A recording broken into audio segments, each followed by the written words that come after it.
Well, I've seen many turtles die and a few get killed over here. Turtles actually attacking other turtles.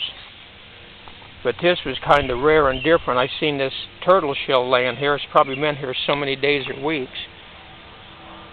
And all the actual scales are off of it, usually due to vultures picking at it. I noticed something underneath and I wanted to see what it was. There's about 35, 40 actual baby turtle eggs, but they've all died.